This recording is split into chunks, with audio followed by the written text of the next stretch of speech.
नमस्कार दोस्तों, कैसे हैं आप सब। आशा करती हूँ अच्छे होंगे। महादेव की कृपा है। सावन भी चल रहा है, तो आज हम शुरू करते हैं अपने ज्योतिर्लिंग में चौथे ज्योतिर्लिंग की कहानी, जो कि है ओंकारेश्वर मंदिर।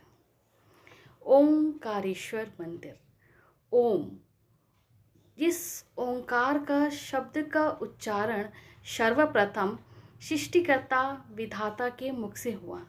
वेद का पाठ इसके उच्चारण के बगैर नहीं किया जा सकता है।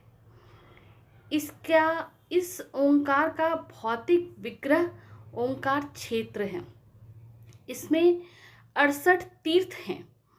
यहाँ 33 कोटि देवता परिवार सहित निवास करते हैं तथा यहाँ 2 ज्योतिर्लिंग सहित 108 प्रभावशाली शिवलिंग हैं। मध्य प्रदेश में देश के प्रसिद्ध 12 ज्योतिर्लिंगों में से 2 ज्योतिर्लिंग है, जिसमें मैंने कल आपको एक के बारे में बता दिया। आज मैं आपको दूसरा बताऊंगी, एक महाकाल और दूसरा ओंकारेश्वर मंदिर। ओंकेश्वर ज्योतिर्लिंग मध्य प्रदेश के इंदौर शहर से लगभग 78 किलोमीटर की दूरी पर नर्मदा के किनारे पर स्थित है। ये एकमात्र ऐसा मंदिर है जो नर्मदा नदी के उत्तर में स्थित है। यहाँ पर भगवान शिव नदी के दोनों तट पर स्थित हैं। महादेव को यहाँ पर ममलेश्वर व अमलेश्वर के रूप में पूजा जाता है। यहाँ पर महाशिवरात्रि के अवसर पर शिव भक्तों की बहुत भीड़ होती है और इस बात को ध्यान रखते हुए मंदिर 24 घंटा खुला रहता है। मंदिर का एक रहस्य आज मैं आपको बताती हूँ। उज्जैन स्थित महाकालेश्वर मंदिर की भस्म आरती के बारे में मैंने आपको कल बताया था। वो इसके ओंकेश्वर में भी सुबह शाम आरती होती है। सुबह, शाम और मध्य तीनों प्रहर की आरतियां होती हैं। मान्यता है कि रात्रि के समय भगवान शिव यहाँ पर प्रतिदिन सोने के लिए आते हैं। मान्यता है कि यहाँ पर महादेव माता पार्वती के साथ चौसर खेलते हैं। यही कारण है कि रात्रि के समय यहाँ पर चौपड़ बिछाई जाती है। और आश्चर्यजनक तरीके से जिस मंदिर के भीतर रात के समय परिंदा भी पर नहीं मार सकता है, क्योंकि मंदिर को चारों तरफ से बंद कर दिया जा सकता है, उसमें सुबह चौसर उसके आसपास बिखरे रहते हैं, जैसे कि रात्रि के समय उसे किसी ने खेला है। इसकी एक धार्मिक कथा भी है।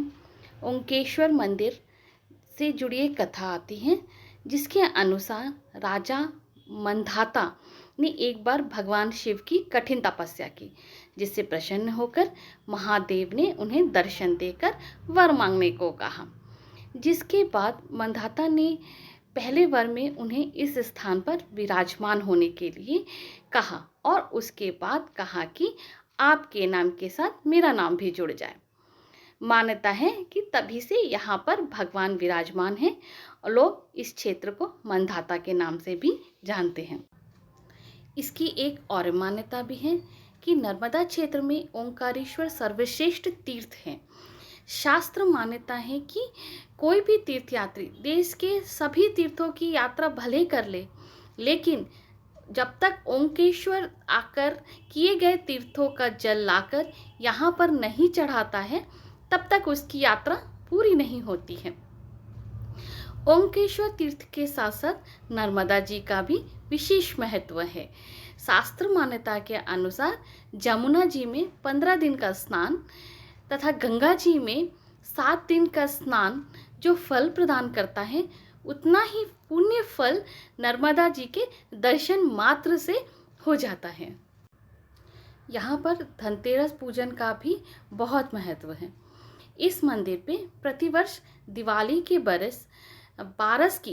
का जो बारस होता है, उसकी रात को ज्वार चढ़ाने का विशेष महत्व है। इस रात्रि को जागरण होता है तथा धनतेरस की सुबह 4 बजे से अभिषेक पूजन होता है। इसके पश्चात कुबेर महालक्ष्मी का महायज्ञ हवन, जिसमें कई जोड़े भी बैठते हैं। धनतेरस की सुबह कुबेर महालक्ष्मी महायज्ञ, नर्मदा जी का तट और ओंकेश्वर जैसे स्थान पर होना तो भाई विशेष फलदायक होता ही है। तो यहाँ पर महालक्ष्मी का भंडारा भी होता है, महायज्ञ होता है। लक्ष्मी वृद्धि पैकेट सिद्धि जो होता है उसका भी वितरण होता है, जिसे घर पे लोग ले जाते हैं और दीपावली की अमावस्या को विधि अनुसार धन रखने के स्थान पर इसको रखते हैं, जिससे घर में धन की प्रचुरता और सुख और वैभव आता है। इस अवसर पर हजारों भक्त यहाँ दूर दूर से आते हैं, कुबेर का भंडार प्राप्त कर प्रचुर धन के साथ सुख शांति पाते हैं।